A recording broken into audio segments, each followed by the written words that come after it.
안녕하세요. 날마다 기막힌 정의 박정 목사입니다. 오늘도 새로운 하루가 시작이 되었습니다. 오늘도 주님의 은혜와 평강이 여러분들과 함께 하시기를 주님의 이름으로 기도합니다. 2차 세계대전 중에 아이슈비츠 강제 수용소에서 이 수만 명의 유대인들이 갇혀 있었는데 그곳의 벽에는 이러한 글이 남아 있었다고 합니다. 우리는 메시아가 오실 것을 믿고 있다. 단지 그의 도착이 좀 늦어지고 있을 뿐이다. 성경의 신약에서만 보더라도 재림에 대한 약속이 무려 318번이나 나오고 있습니다. 주님의 재림을 기다리되 하나님의 시간 개념으로 보게 되면 하나님의 넓은 마음을 우리가 생각하며 기다려야 되는데요. 그렇기 때문에 종말이라는 것은 우리가 그 때를 알 수 없지만 항상 우리 마음 가운데 간직하고 있어야 될 주님에 대한 기대와 소망이 되어야 한다는 것입니다. 오늘은 데살로니가 전서의 말씀을 통해서 주님에 대한 재림, 이 말씀에 대해서 함께 생각해 보도록 하겠습니다. 2021년 11월 24일 날마다 기막힌 정오 시작합니다.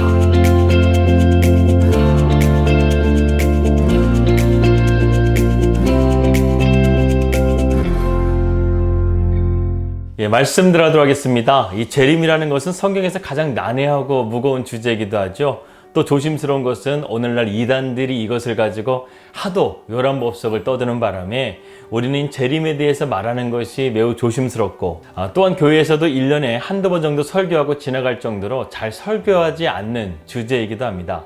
하지만 분명한 것은 예수님의 재림은 우리 그리스도인들에게 가장 기쁜 소식이고 또한 영광의 소식이라는 것입니다. 이 재림의 날은 우리가 이 세상에서 당하는 고통과 시험에서 끝나는 날이요, 주님과 함께 영원한 천국에서 사는 아주 기쁜 소식이라는 것이죠.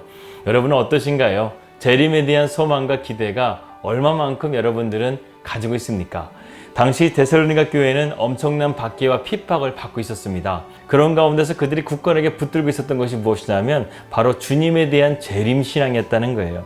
하지만 이러한 재림에 관해서 바울은 그들에게 바른 가르침을 주지 못하고 3주 만에 쫓겨나서 바울은 이 데살로니가 지역을 나오게 되었습니다. 그렇다고 한다면 바울이 오늘 우리에게 말씀하고 있는 재림에 대한 가르침은 과연 무엇인가? 이것을 한번 생각해 보도록 하는데요. 먼저 13절의 말씀을 함께 보도록 하겠습니다. 형제들아, 자는 자들에 관하여는 너희가 알지 못함을 우리가 원하지 아니하노니 이는 소망 없는 다른 이와 같이 슬퍼하지 않게 하려 함이라. 이 데살로니가 교회 성도들은 바울에게서 3주밖에 가르침을 받지 못했기 때문에 이 재림에 대해서 잘 이해하지를 못했습니다. 특별히 그들이 혼동했던 것은 무엇이냐면 그리스도께서 재림하실 때 이미 죽은 자들은 어떻게 되는가, 그들은 구원에 참여할 수 있는가 아니면 참여할 수 없는가, 이 문제를 가지고 그들은 혼란스러워했다는 것입니다. 그들은 이미 죽은 자들은 재림의 때에 부활하지 못한다든지 아니면 생존에 있는 성도들이 참여하는 영광에 참여할 수 있는지에 대해서 확신을 갖고 있지 못했다는 것이죠. 이러한 문제는 오늘날 우리가 어렵지 않게 알 수 있지만 그 당시에는 교리가 체계적으로 자리를 잡지 않고 있었기 때문에 이러한 것들 가운데서 그들은 혼란스러워할 수밖에 없었다는 것입니다. 이 초대교회는 그야말로 원색적인 복음 외에는 아무것도 할 수 있는 것이 없었다는 것이죠. 그렇기 때문에 이러한 바울의 서신들이 당시 얼마나 교회 가운데 중요했는지를 우리는 알 수 있습니다. 그래서 바울은요, 먼저 죽은 자의 부활에 대해서 언급하고 있습니다. 여기서 바울은 죽은 자들을 잔다라고 표현했는데 아마도 미래의 부활을 예고하고 있는 표현이라고 할 수 있습니다. 당시 헬라 철학의 줄을 이뤘던 사상 중에 하나가 인간의 몸은 죽으면 끝이라는 생각을 가지고 있었습니다. 하지만 바울은 그것은 소망 없는 자들의 생각이라고 말하면서 믿는 자들은 죽음 저편에 대하여 희망을 가지고 살아야 한다고 말씀하고 있습니다. 그러므로 믿는 그리스도인들은 죽음을 두려워하지 말고 슬퍼하지 말고 소망 없는 자들처럼 행하지 말고 부활과 재림의 소망을 굳게 붙들고 믿음으로 나아가라고 바울은 권면하고 있습니다. 14절의 말씀 보겠습니다. 우리가 예수께서 죽으셨다가 다시 살아나심을 믿을진대 이와 같이 예수 안에서 자는 자들도 하나님이 그와 함께 데리고 오시리라, 이렇게 말씀했습니다. 여기 보게 되면 죽은 성도들이 다시 부활하게 된다는 그 근거가 무엇입니까? 바로 예수 그리스도의 부활이라는 것입니다. 예수 그리스도께서 부활하신 그 사건이 죽은 자들의 보증이 되신다는 것이죠. 여기서 중요한 것은 이것입니다. 데살로니가 교회 성도들은 지금 죽는다 할지라도 걱정할 필요가 없다는 것이죠. 결국 주님의 재림이 임하실 때 잠자는 자들, 죽은 자들과 함께 이 세상에 임하실 것이라는 것입니다. 그리고 살아있는 진짜 그리스도인들은 주님의 나팔 소리를 듣고 들림받아서 영원한 하나님의 나라에 들어가게 된다는 것이죠. 4장 15절의 말씀입니다. 우리가 주의 말씀으로 너희에게 이것을 말하노니 주께서 강림하실 때까지 우리 살아남아 있는 자도 자는 자보다 결코 앞서지 못하리라. 여기서 주의 말씀에 대해서는 여러 가지 견해가 있습니다. 먼저 정경에 기록되지 않은 전해 내려오는 예수님의 구전된 말씀이다, 이렇게 보는 견해도 있고요. 아니면 바울이 부활의 주님을 통해서 직접 들은 말씀이라는 견해도 있습니다.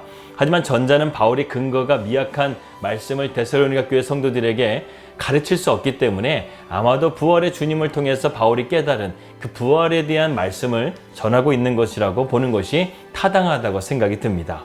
이 데살로니가 교회 성도들은 주님의 재림에 대한 확고한 믿음을 가지고 있었어요. 그렇기 때문에 그들이 살아있을 때 주님의 재림을 보아야 주님의 영광에 들어갈 수 있다라고 그들은 생각했던 것이죠. 그래서 그들은 그러한 주님의 재림을 보지 못하고 죽는 것에 대해서 두려워했다는 것입니다. 그러나 바울은 죽는 자들이나 지금의 너희들이나 다 똑같이 하나님의 영광의 기쁨을 맛보게 될 것이라고 말씀하고 있습니다. 16절과 17절의 말씀입니다. 주께서 호령과 천사장의 소리와 하나님의 나팔 소리로 친히 하늘로부터 강림하시리니 그리스도 안에서 죽은 자들이 먼저 일어나고 그 후에 우리 살아남은 자들도 그들과 함께 구름 속으로 끌어올려 공중에서 주를 영접하게 하시리니 그리하여 우리가 항상 주와 함께 있으리라. 이 바울은 죽은 자의 부활의 시점을 예수 그리스도의 재림시로 보고 있습니다. 한편 여기 보게 되면 재림시에 있을 일들을 바울은 세 가지로 우리에게 말씀하고 있는데요. 첫 번째는 무엇입니까? 호령입니다. 호령이라는 것은 보통 명령을 연상하게 되죠. 말이나 사냥개 혹은 군대의 상관이 부하에게 내리는 긴급한 명령을 말할 때 우리는 호령한다, 이런 말을 하게 됩니다.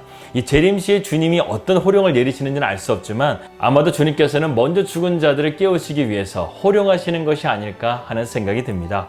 두 번째로는 천사장의 소리가 있습니다.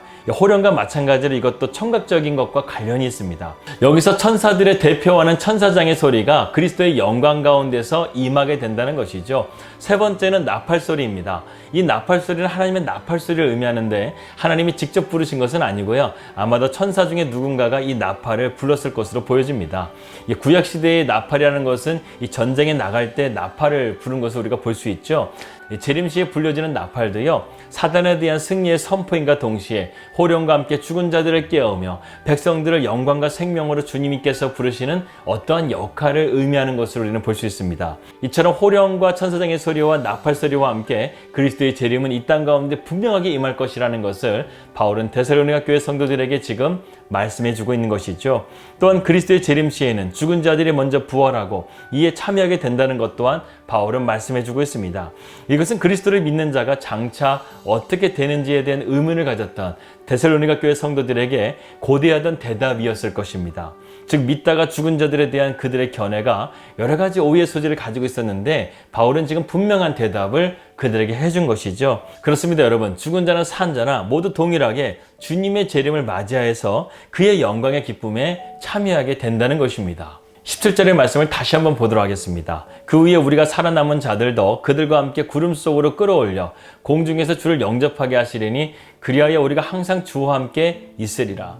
우리 모두는 주님의 영광으로 들림받게 된 영원한 하나님의 자녀가 된 것이죠. 바울은 여기서 죽은 자나 산 자나 모두 주님께 들림받게 돼서 영원히 주님과 함께 살게 될 것이라고 말씀해주고 있습니다. 그리고 18절의 말씀입니다. 그러므로 이러한 말로 서로 위로하라. 이제 너희들에게 내가 대답을 해주었으니까 너희들이 더 이상 재림에 대해서 흔들리지 말고 그리스도의 부활에 대해서 흔들리지 말고 너희의 삶 가운데서 충실하게 거룩함과 성실함으로 살아가라고 바울은 지금 4장에서 권면하고 있는 말씀입니다. 사실 데살로니가 교회 성도들 중에는 믿음을 지키다가 죽은 자들도 있었을 것이고 질병에 걸려서 죽은 자들도 있었을 것이고 아니면 사고로 인해서 죽은 자들도 있었을 것입니다. 어떻게 보면 그들은 곧 오실 주님의 재림을 보지 못하고 죽은 것이기 때문에 그들이 과연 어떻게 되었을까? 그들은 그러한 궁금증과 두려움이 있었다는 것이죠.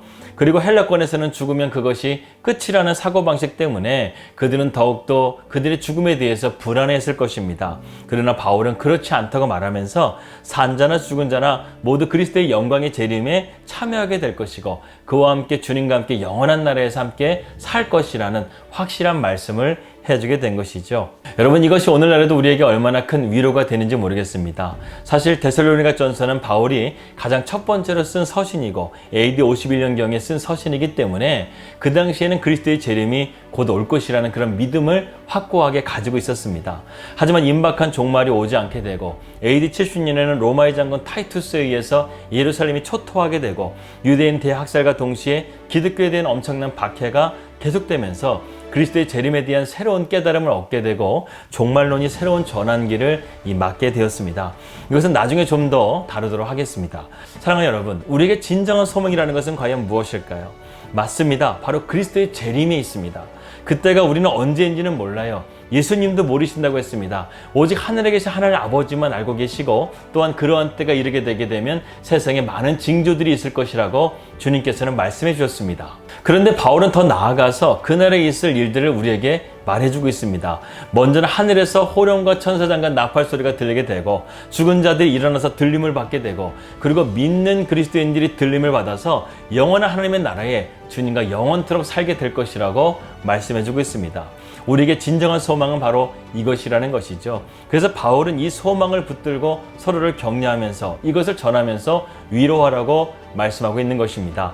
오늘날 이단들로 인해서 그리스도의 재림이라는 말도 우리가 함부로 하지 못하는 그런 세상이 되어버렸어요. 하지만 그렇지가 않습니다. 이것은 우리 그리스도인들의 믿음을 더욱더 굳건하게 하고 삶을 깨어있게 하기에 너무나 귀한 믿음의 신앙입니다. 물론 거기에 너무 치우치거나 이상주의에 빠지게 되면 안 되지만 주님이 오실 때 나를 부르시는 그 영광의 소망을 붙들며 하루하루 최선을 다해서 주님의 이름으로 살아가게 될 때 그 자리가 집이든 그 자리가 직장이든 삶의 어떠한 것이든 주님께서 부르실 때 주님은 우리의 이름을 잊지 않으시고 우리를 부르심을 통해서 주님의 나라에 들여보내실 것을 믿습니다. 어쩌면 우리 시대에 주님의 재림이 임하지 않을 수도 있습니다. 하지만 우리가 죽은 자로 무덤이 있다 할지라도 주님은 우리를 잊지 않으시고 우리를 부르셔서 우리는 부활의 몸을 입고 주님과 함께 영원한 나라에 들어가게 될 줄을 믿습니다. 이러한 재림에 대한 신앙이 여러분들의 삶 가운데 여러분들을 깨어있게 하고 그리스도 안에서 바로 서 있게 하고 그러한 믿음의 자리로 나가게 하시기를 주님의 이름으로 기도합니다. 기도하겠습니다.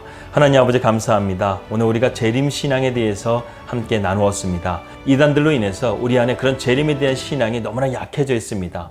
그러나 주님께서는 반드시 이 세상 가운데 구름을 타고 오실 것이고 죽은 자들을 살리시고 또한 우리를 부르셔서 하나님의 영원한 나라에 데리고 가실 것을 우리는 믿습니다.